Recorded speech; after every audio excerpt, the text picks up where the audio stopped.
Hey, Hello, so we everyone. just went live. Everyone should be coming in now. Let's see. Take a second to say hi in chat once you get into our room here, guys, and welcome to our webinar on lot numbers. Appreciate you guys taking the time. Yeah, this is a hot topic. And if you Mm-hmm. haven't met us yet, your presenter today is Peter, and I'm Dani. I'm on the onboarding and support team. And Peter, what about you? Where are you from? And I'm on our sales team. I'm an account executive here. Some of you may know me from getting set up, and well, it's been wonderful getting to know all of our customers and sort of getting to work with people and learning more about their business. There may be some special guest appearances. Oh Wonderful. no. What's Pixel doing nowadays? Oh, Pixel. So yeah, you guys might hear her in the background. Hopefully not, but she's doing well. She's a little dash hound. She made an appearance in a previous webinar as a puppy. Dan, still with me? I'm still here. I'm not sure. Can you hear me okay? Testing 1, 2, 3. We're just getting the Facebook Live set up really quickly, so should be just turning that on and letting everyone in our community get a chance to say hi as well. Don't want to leave everybody out. Yes. And also, thank you, Luke. Apparently you can hear Apologies, us. Mark So, Zuckerberg holding us up here. Hey, Luke. Peter, can you hear me okay? Am I coming through?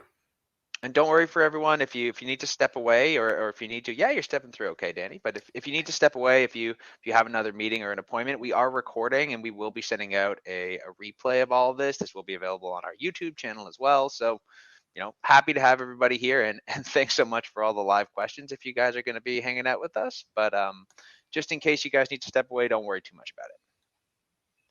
Awesome. And just to make it known, if you have any questions at all, yes, please post those in the chat. I'll be looking out as the moderator today, so I'll be able to see your questions, and I'll try and stop Peter and see if we can get those questions answered during the talk. So you don't have to wait till the very end to ask those. Go ahead and just type them in the chat. We'll be monitoring that as well. And thank you again, everyone, for joining us today.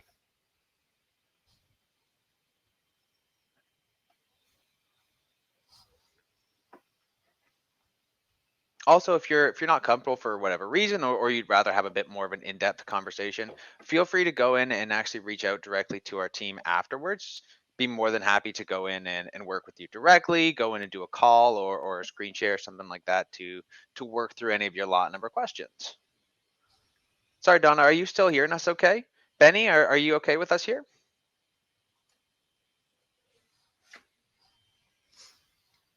There should be our ugly mug sitting on top of the the screen showing off for everybody.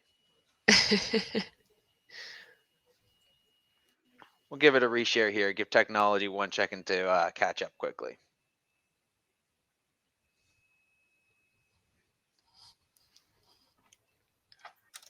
Guess Hey, what? we have some improvement. Holly, nice to see you again. Good. Thanks for taking the time. Nice. Okay, so I see it okay. So it's showing up on my end. Good to hear, Don.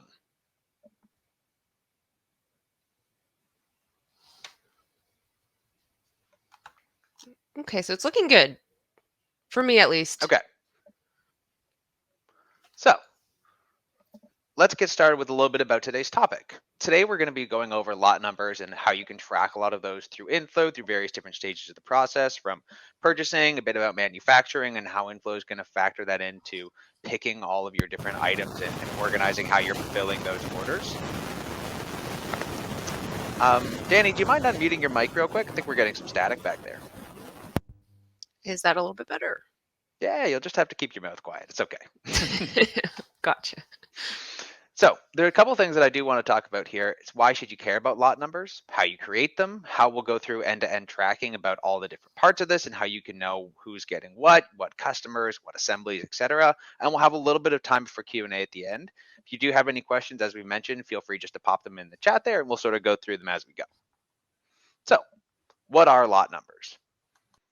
Lot numbers were created sort of in the early 1900s as a manufacturer's way of organizing a various different batch of goods that share common properties. So those properties were originally things that were manufactured on a given day, but they may contain components from a specific supplier. They may be done on a specific given machine, a specific assembly run. They go by tons of different names, batch numbers, lot codes, reference numbers, group numbers, etc.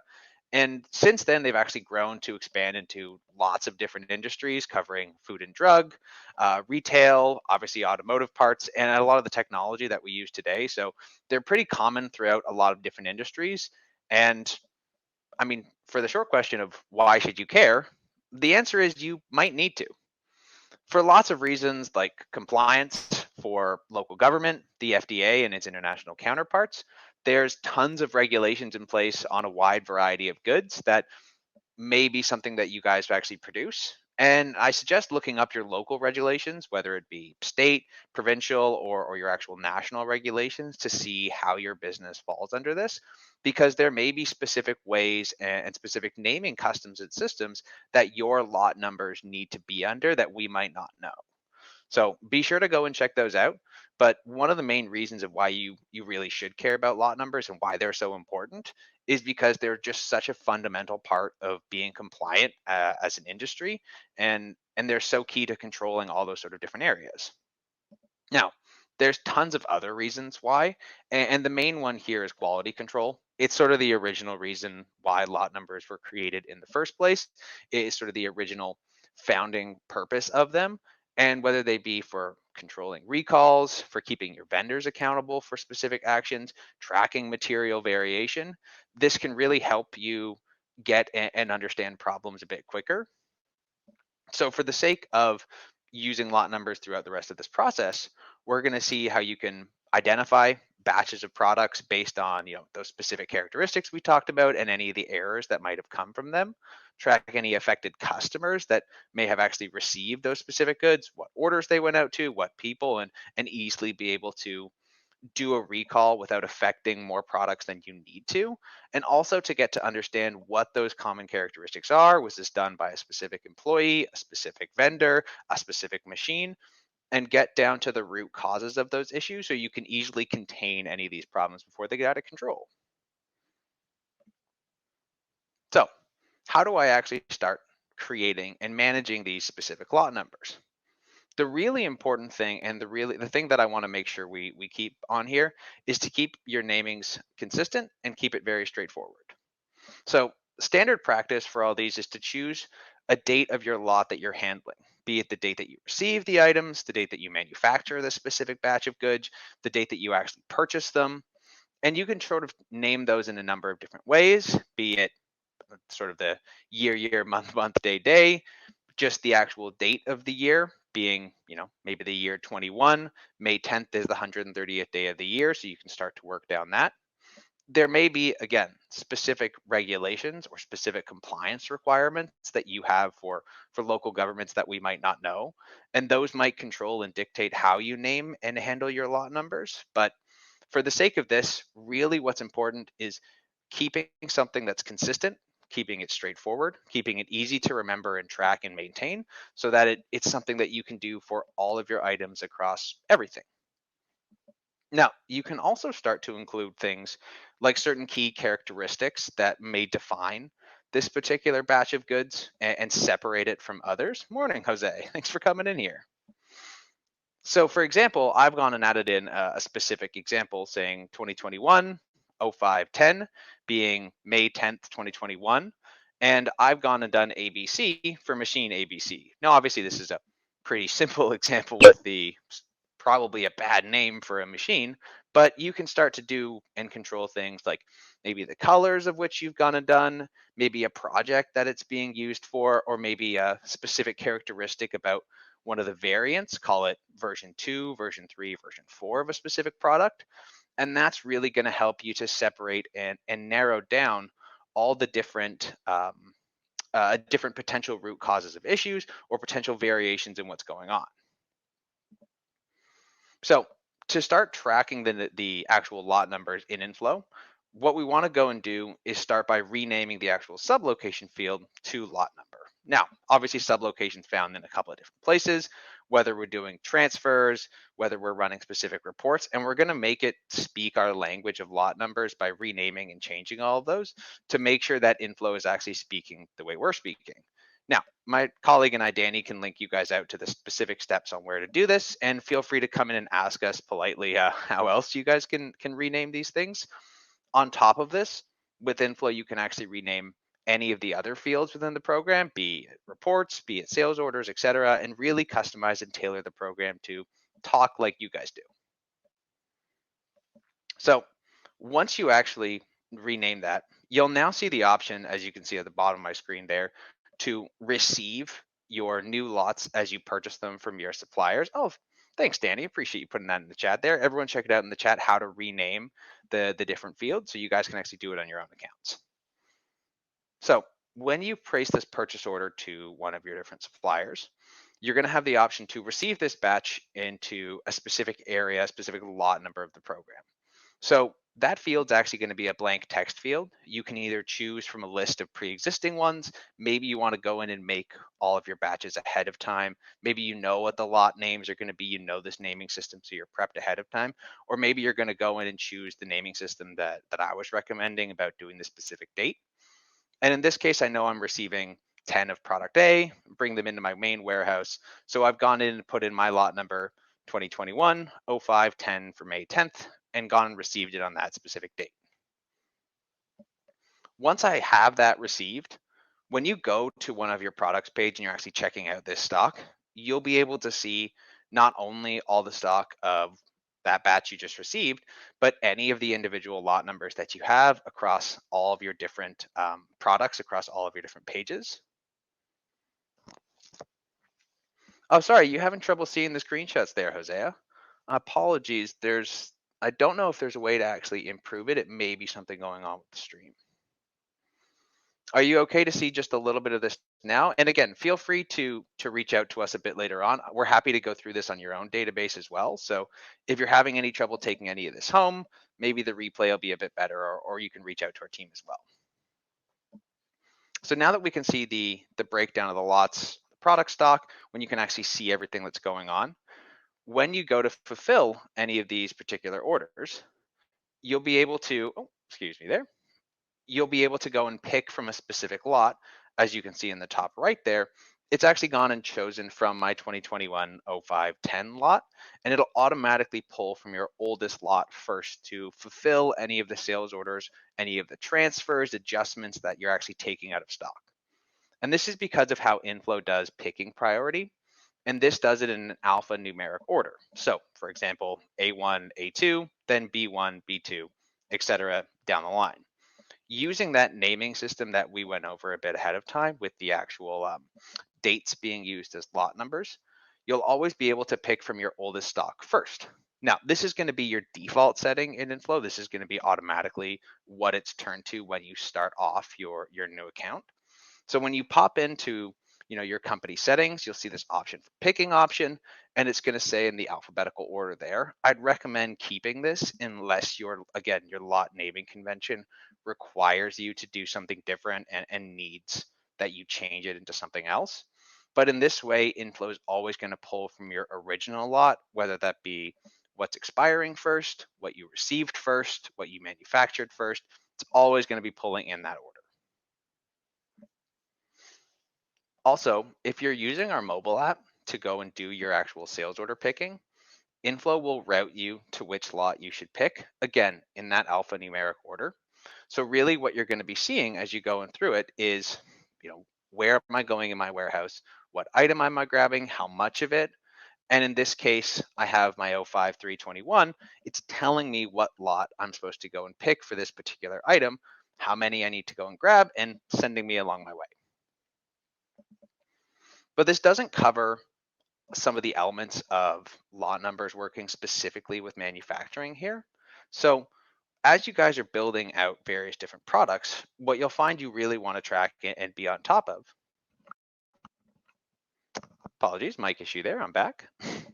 You'll be able to purchase your various different items from your vendors, control how you're building those specific lots into your finished products, and then from there, be able to use that sales order fulfillment we just talked about to pick from those finished lots and fulfill your customer orders for your finished products.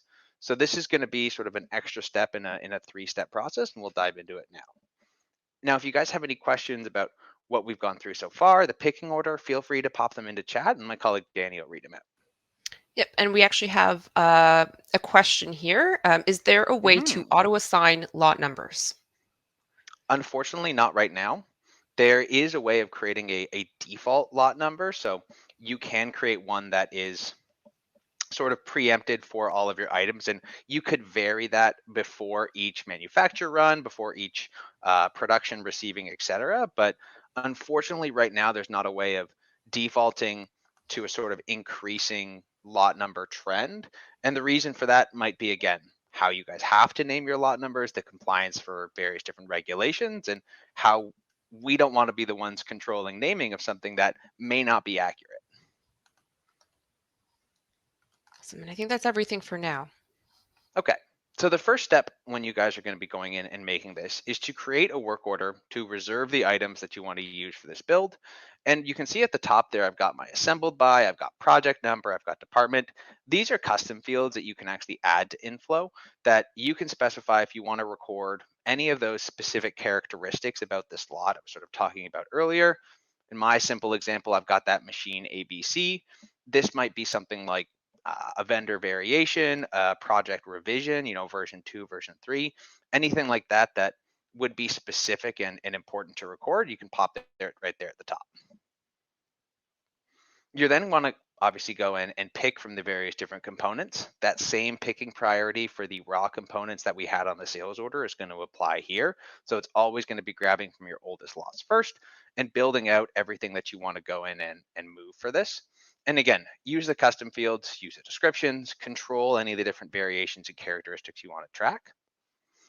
And this brings us to our final put away tab here.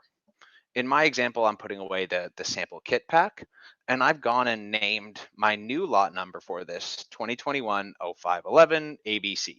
So similar to how we were sort of working before with naming it after the given date, I've just gone and amended it with the actual machine that this one was built on to record the characteristics of this finished product that may help me track down those issues in the future if anything happens. So once you've gone in, received all your items into various different lots, you've manufactured those to build your raw materials into the finished products and actually gone and sold, picking those and fulfilling those products out the door. Really, what it's going to come down to is actually tracking those lots, getting a sense of what went where and controlling for that. And what's going to be really key for this here is the movement history tab in inFlow. And this records each and every physical movement of goods, receiving, creating, transferring, selling. And you can actually see on my transaction type column there, it's broken down for work orders, for adjustments, for purchase orders. And this page here is searchable by item, by lot number, by customer, by order number, by ABC characteristic, and lots more. So there's plenty of different ways to slice and dice all of the different movements and goods in inFlow to track and understand specifically what you're going for here. So I'd recommend popping into this in your desktop app. And in my example here, I've just gone and looked for 2021-05, which means I'm not only going to see everything that's from that May 10th lot number from what we were receiving, but also the work order from what we were doing today for what we were actually picking and putting away, the 2021-05-11. And you might do everything for just 2021. You might do everything for 05-10 if you wanted to do things across multiple different months or years. Again, there's lots of different ways to go and search for it, so I recommend having a play around. And lots of the fields that you're looking at here are, again, open text fields are really easy enough to go in and search and change for. So don't feel constrained too much by the limitations of what you've gone and named it. It's a really dynamic search. And there's also going to be some really important things about reporting as well. And my colleague Dani is going to take the reign to show us a couple of cool things she made. Yes, so now I guess we're going to talk about reports, and I'm going to go into a demo. So I'm going to show you guys how the reports can be used to track your lot numbers. While I'm demoing, and if you wanted to see something demoed that we talked about let us know in the chats. And if we've got time, I'll see if I can demo that for you guys. And also, we will be sharing this recording on our YouTube channel as well as on our webinar page. So look out for that. The other thing I'm going to link right now is our knowledge base article that goes through the steps on how you're going to use sublocations to track your lots. So if there's anything that was missed in this webinar, please do take a look at our knowledge base article there. It'll take you through the steps of how you're going to set up your sublocations and also the picking options that we sort of talked about today, how you can customize how inFlow will pick your products from either alphabetical or going by the sublocation with the most quantity. So take a look at that knowledge base article there. And then in the meantime, I'm going to switch over to demo the reports. I'm going to start off from the Windows desktop app.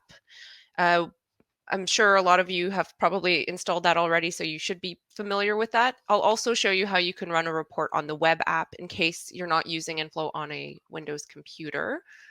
So in just a moment, you guys are going to let me know if you can see my inFlow okay. Hopefully you guys can see that. I'm just on the Windows desktop app right now on the homepage. So if you haven't gone to the reports yet, we've got a great report section. You can get to it by going to the main menu, or from the homepage. There's a report link right there. But I'm going to go ahead and go the long route. So I'm in the main menu. I'm going to click on reports and then all reports, and then you're going to see a bunch of reports that we have here available. And just to plug in another webinar, we did do a complete webinar on reports. So if you wanted to check that out, I highly recommend it.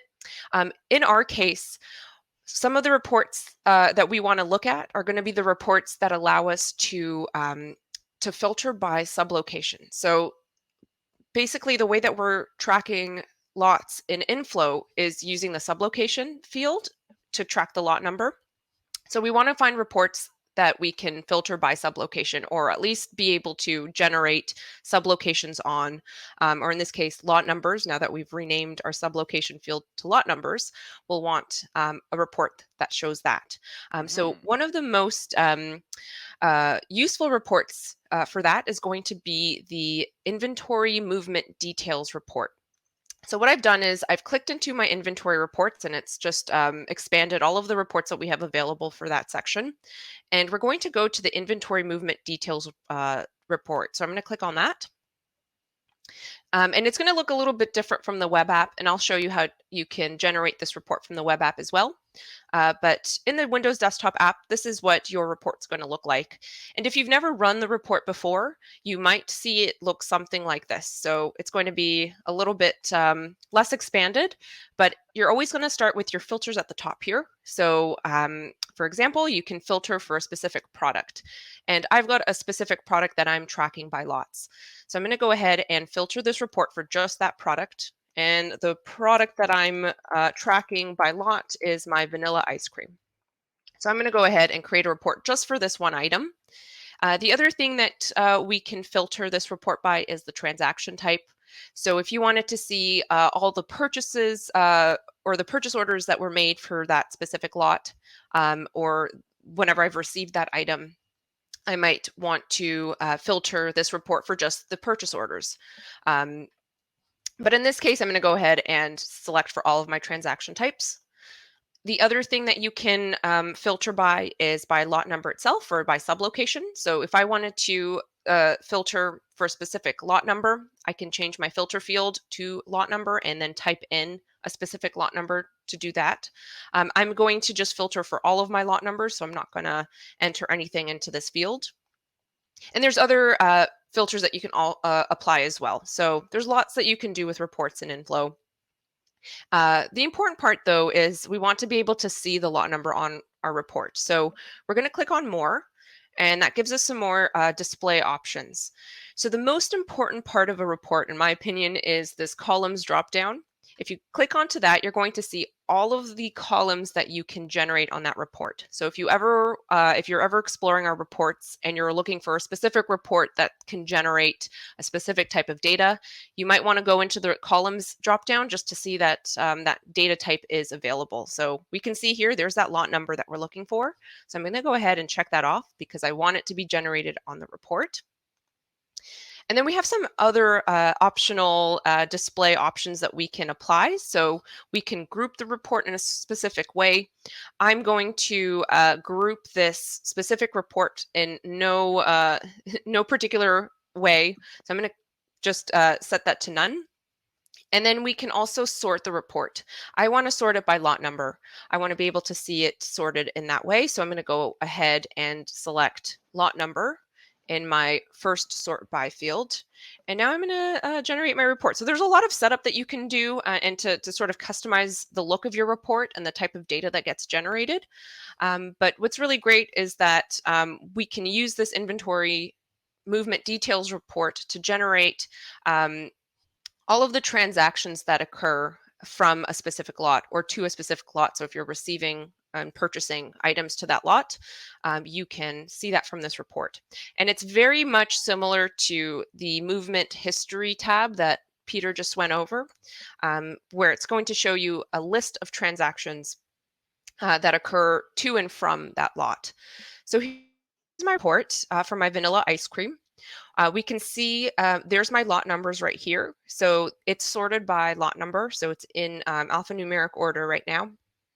And we can see all of the lot numbers I've configured, or I've named my lot numbers in date, year, month, date format. You can see here. And then it'll also show you the order number that that specific lot was either received to or fulfilled from.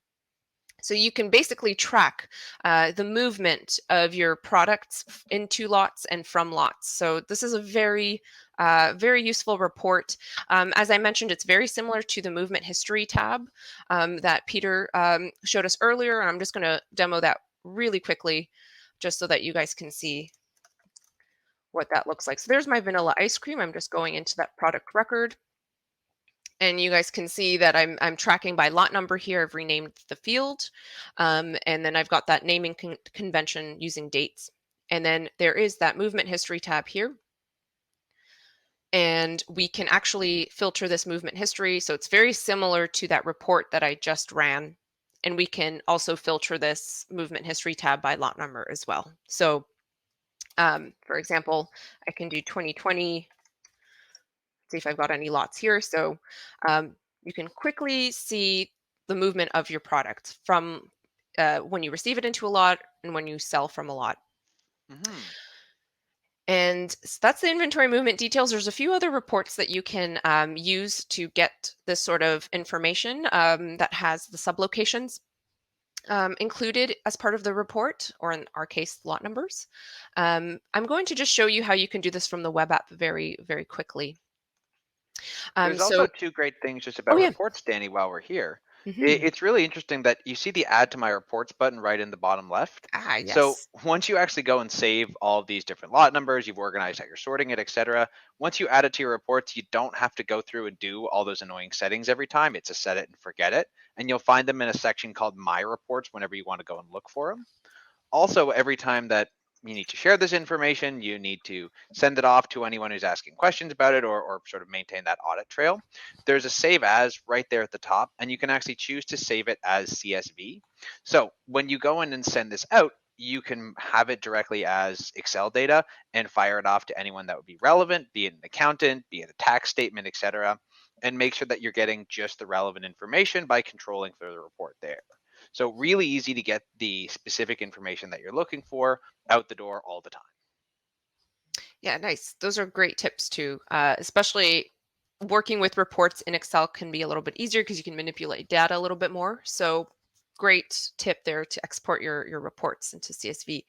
And yes, so I've gone ahead and I've saved this report to my reports. I've renamed the report. So vanilla ice cream report, for example. So if I go back to my report list, there's my report section, and there's that report. So I can always run that with the same filters applied, and I don't have to redo that. So great tip there. All right, so I'm going to take us to our web app. So for those who don't have access to a Windows computer, you can run reports off of our web app. So I'm just going to go ahead and show you guys that real quick. So I'm just in the homepage here, and you can get to the web app just by logging into our website. So inflowinventory.com, there's a login at the top right. So we do have a report section just from the homepage. You can also get there from the main menu, and then scrolling down, reports. And then it does look a little bit different from the Windows app, but the reports are going to be here. In our specific example, we're going to be using the historical inventory details report. So you're going to get to it by going to your stock levels. And then we're going to go to historical inventory. And we're going to select the details report. So it's a little bit different, but it's going to be the same report. So again, we have our different filters available here. So you can select sublocation, for example, if you wanted to filter by specific sublocation, or in our case, it's a lot number. Some fields right now that you can rename in the Windows app. So for example, we renamed sublocation to lot numbers in the Windows app. That's still not available in the web app just yet. So certain fields do not get renamed in the web app, but just know that sublocation in our case is going to be lot numbers, since that's what we're going to be using sublocations for. And you can use you can filter the report by sublocation if you wanted to. I don't want to at this time. And then that very important columns drop down that I talked about in the Windows app, that's going to tell us the sort of data that can be generated in that report, can be found in this little icon here. From the web app. So we just want to make sure that the sublocation column is checked off, and it is by default. So we're good here. And then we can also do some other customization here, like grouping the report by specific value. But in this case, I want to keep it to none. And then we can go ahead and generate the report. So it's a little bit different. Just the UI is definitely a little bit different and updated in the web app. But the other thing is, it doesn't look like we can filter by product here, but what we can do is sort by product. So I'm going to go ahead and sort by product so that we can get to my vanilla ice cream very quickly. And let's just make sure that I've got sublocation checked off. There we go. Sorry, guys. And there's our sublocation here. So yeah, basically very similar to the web app, just the desktop app, only that it's a little bit of a different look. But what you can do is export this report to Excel again if you wanted to. There's my vanilla ice cream, and then there's my sublocation here, which is my lots. And I'm also running the wrong report, historical inventory details report. So I'm in the wrong report. But what we actually wanted to look for is the the inventory movement details report. So I've mixed up my reports a little bit, but I think you guys get the idea. Is you can generate a report on the web app or the desktop app and filter it for specific sublocations, which are our lot numbers. So let me know if you guys have any questions about that. Also, if there's anything that we can demo while I have my Yeah, while I'm sharing Dani, my I actually screen. did want to bring up a couple of the people in the chat were asking a little bit about serial numbers versus lot numbers and brought up Ooh, some good points there. So do you actually have a serialized item in your database maybe we could show off? yeah. Because for the way that we track serials and lots, lots are going to be for bigger batches, bigger groups of inventory that, again, share those common properties like machines they were made on, like dates that they were received, etc. Serial numbers are going to be much more akin to something like iPhones, computers, things that are going to be broken down to the individual unit where you're going to want to track one versus another. So you can actually see in Dani's inventory right here that there's a little ellipsis right by the quantity where you're seeing those individual quantities in these individual serials. And that's going to be something that you might find on the back of your iPhone, back of your computer, where you have these individual numbers traced down. But the lot number field is also available right there. So It's more than possible to receive multiple serials into a specific lot number. And therefore, you can track, again, those dates, be they expiry dates, be they dates upon receiving or manufacturing, and the individual numbers that your vendors give you or you create internally. So you can track them and do double duty, but you're going to be able to see both the individual units as well as sort of those common properties across a batch. Anything I'm missing there, Danny? No, that's correct. Using cereals is a little bit more cumbersome than just having a regular stocked product. Basically, cereals like um, Peter mentioned, you're tracking every single unit of a product. So I like to, my favorite example is the IMEI number on a cell phone. Each Mhm. one has a different one. So that means that whenever you're making a transaction with that product, you have to be specifying the serial Mhm. number, which can be for every unit. So it could be a little bit more cumbersome, but you do get a lot more granular in terms of tracking. And Mhm. that's on purpose because serials need to be tracked every single unit. So sublocations using sublocations to track your lot numbers is going to be a lot more straightforward than using the serial number feature. Mhm. So totally doable to use serial numbers sort of in conjunction with lots like what we've gone over, and our colleague Kevin's just mentioning in the chat here. You can receive a specific batch of goods into a lot, be they 5 or 10 cereals, then consume all 10 of those cereals or maybe a portion of them from that specific lot on a work order, create serial number of the finished products. There's Pixel. Good to see you. I'm glad he made an appearance. But then when you go and build everything into those finished products, you'll then be able to serialize the finished products given a new number, maybe just carrying over the original one and track those on the final sale. It's more than possible to control and manage those both together and have them overlap. We've actually got a whole webinar that dives into serials that we'll link out to you guys. There's tons of stuff to go over that we won't have time for today. Otherwise, we'll be keeping you guys all over lunch. Yes, and speaking of our webinars, just I'm going to link that to you guys real quick, but basically we are going to be posting our webinars on our webinar page. And if you've missed a previous webinar, do check out our page there just to see a list of the different webinars that we've posted so far. So there is one on Mhm. serial numbers specifically. It does go in depth there. Um, We also had a okay. question from Cecil Mhm. just about graphs and pie charts available in reporting. Do you mind sharing a little bit about the dashboard here and showing off a bit of that? Yeah, so we do have the dashboard. So let's go to the dashboard. So that's from the homepage. Right now, the web app does not have a dashboard. It's something that we hope to have in the future, but for the in the meantime, it's going to be from the Windows desktop app.